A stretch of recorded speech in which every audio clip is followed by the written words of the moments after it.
Let's talk Joker. Now, Joker was a very, very, very hyped up movie that I've been wanting to see for ever since the trailer came out. Now, thing with this movie, I'm just gonna say right off the bat, this is not a like straight from comic book to theater adaptation of the Joker. This is a different visualization of the Joker. This is actually a very unique take on it. So it's not going to be that whole thing where he gets tossed into like a vat of chemicals and he transforms into the Joker.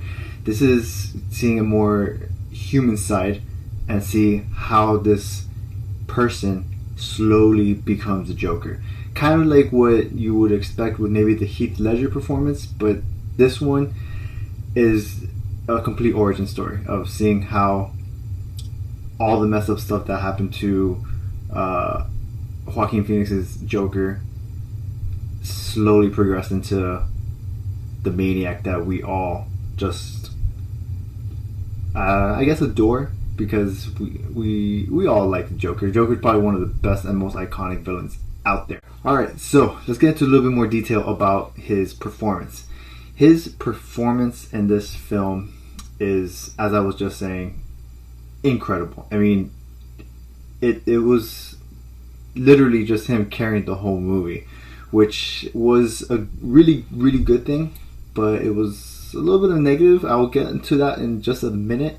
But my God, I mean, him, you just like, you bought it. You bought he was this character. I mean, that is not something very easy to say, and generally in almost any movie, but specifically in superhero movies. You know, some of these people are like born to play those roles. You know, Robert Downey Jr. was born to play Iron Man. You know, Chris Evans was supposed to be Captain America.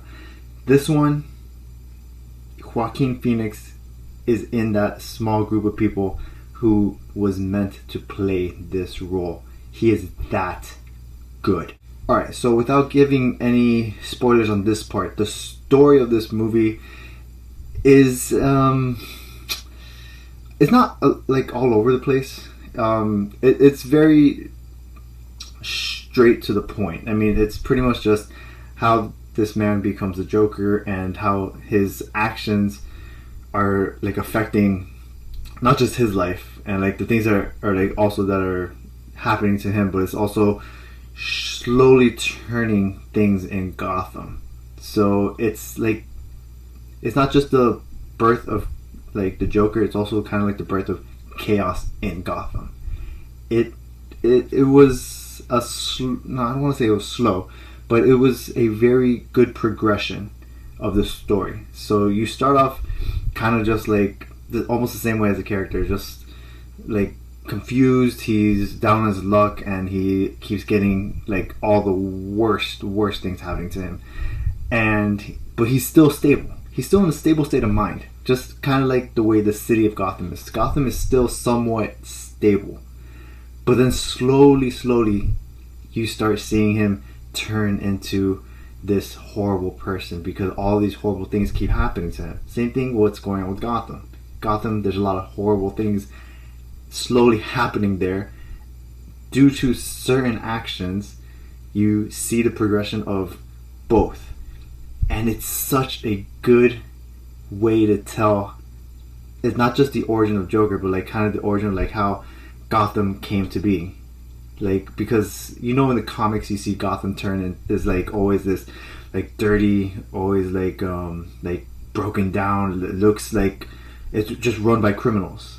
And this is kind of like the birth of that. So you're seeing two versions of this, of like the birth of not just the Joker, but also Gotham, which looks so good. But even though that part of the story is good, this is probably a story that a lot of people aren't really used to seeing. I know I'm a more big fan of the comics. Not to say I didn't love the movie. I actually really did like this movie, but it's not following the comics or like any animated series like that where it's just like Gotham's already in ruin and Batman's there to like save everything and like always fight all the like his main villains. No.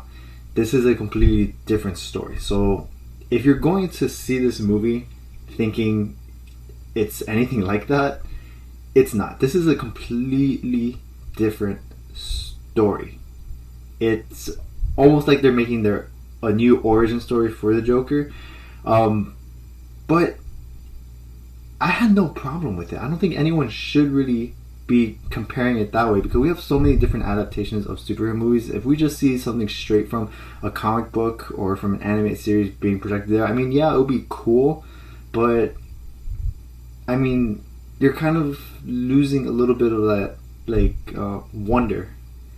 I mean, you already know what's going to happen.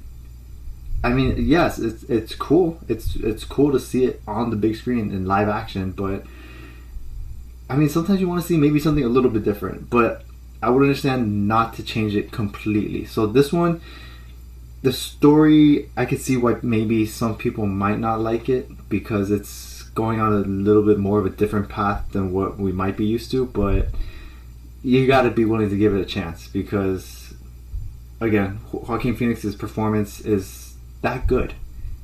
It literally carried the movie. His performance alone. You obviously have some other people there. You have Robert De Niro. You have Zazie Beetz. Probably the more bigger names in the film. But you got to be willing to have an open mind seeing this movie. I mean, and maybe a little bit of a strong sense, maybe, is what I'm trying to say, because it is pretty dark. And I'm not saying that just in like its thematic sense. It's like dark. It's like very dark, very violent too. Oh my god, take that however you might want, but it's probably not something you want to take little kids to, even though it is quote unquote a in that superhero genre movie types. But yeah, it really kind of put me a little bit uneasy and a little bit uncomfortable in some scenes. The movie really had like a sense of uneasiness to it. I mean, and not the story, just like the performance. It just made me feel like, oh my, like, wow, like, oh my god, oh. What? If you can get through that, I mean, that's fine. Alright, so that's more or less some of the good things about the movie, without giving away too much detail, like what happens. Some of the negative things. Very little, in my opinion. I think maybe for me at least, I probably would have wanted maybe a little bit more scenes where you have Joaquin Phoenix like in the full like Joker like persona. You do get a good amount. I don't want to say like there's like only 2 or 5 minutes worth of just him in full like makeup and everything, but I could have used a little bit. I personally would have liked a little bit more. I mean, I get it's an origin story, so you have to like kind of just build him up and like slowly work him into the whole story of it. I would have seen maybe like a little bit more of him in the makeup as Joker. That's just a little nitpick thing. Other than that, I mean, some things I've heard what people this is honestly just also preference too. I didn't see any problem with this, that it borrowed a lot from other movies in the past. One in specifically that I keep hearing is that it's like almost some shot for shot, or like they do some sort of homage to Taxi Driver. You definitely see it. If you haven't seen Taxi Driver, then watch it. You'll probably get the sense. You'll understand why, like what scenes that they kind of took from there. I thought it was paying homage to Taxi Driver. Also, one other thing. I mean, I get that they were trying to make this into a like all about Joker stuff. So very little things here and there referencing like Gotham, referencing kind of like the Batman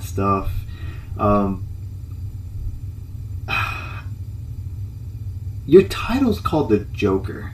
We all know what's associated with the Joker. I mean, you gotta have a lot more references to like Gotham, to Batman, maybe to some other villains, something. I get that the main focus was Joker, but I mean, come on, you gotta at least put a little bit more information there. Give a little bit more to fan service. I mean, it's freaking Joker. This is almost... They do put references. I mean, there are some, and there are other things in there I won't mention. But, I mean, it could... This is, like... Think of Catwoman. The Halle Berry Catwoman.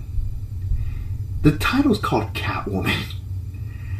And nothing in that movie is referenced about Batman. I know there was like studio like debate there. They had like certain things that they couldn't put there because it wasn't supposed to be together or whatever. And there's a lot of conflict in that. But you can't just take Catwoman and make something else. We all know who Catwoman was. We all know who Joker is.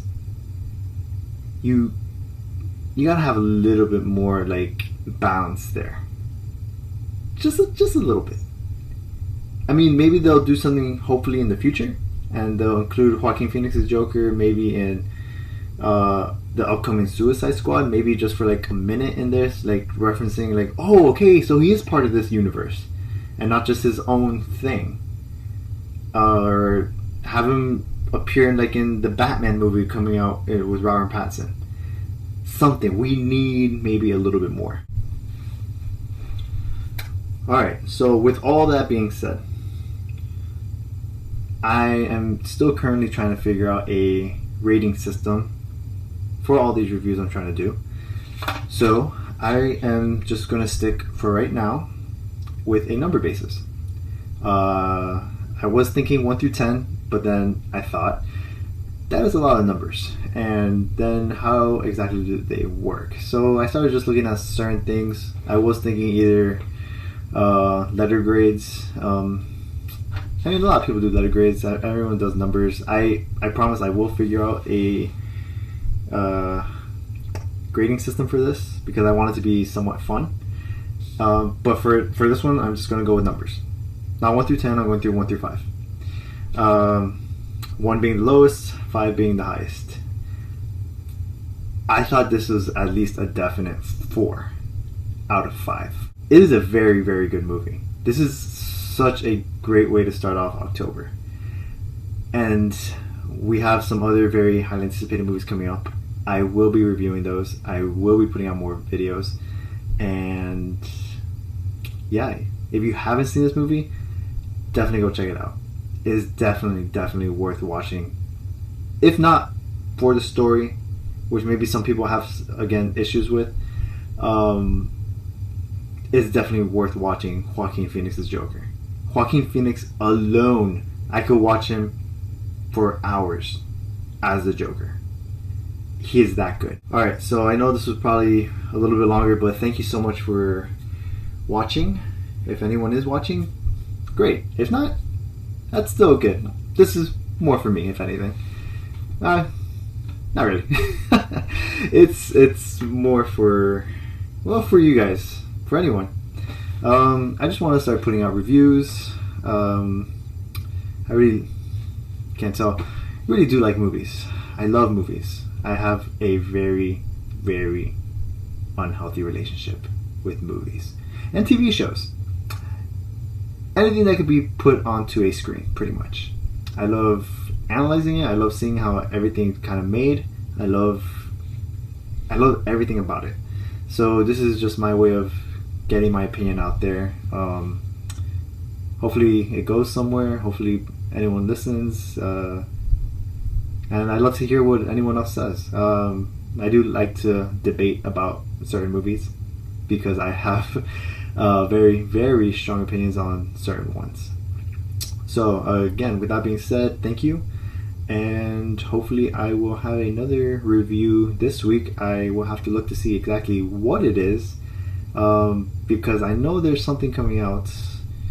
Right, actually I just remembered. Gemini Man. Ugh, I'm not 100% sold on that. It looks cool, but Will Smith has a very, very uneasy track record. It's like, with Will Smith, it's 50-50. You're taking a real gamble with that. So, either the movie's going to be great, or the movie's going to be bad. There's really no middle ground with Will Smith movies. Maybe like one or two I could think of, but yeah, he's had a lot of stinkers. So, okay, sorry, was rambling on. With that being said, most likely it might be Gemini Man. If not, there's another movie coming out. I'll probably do a review on that. But thanks for taking the time to listen, and wish me luck on this journey.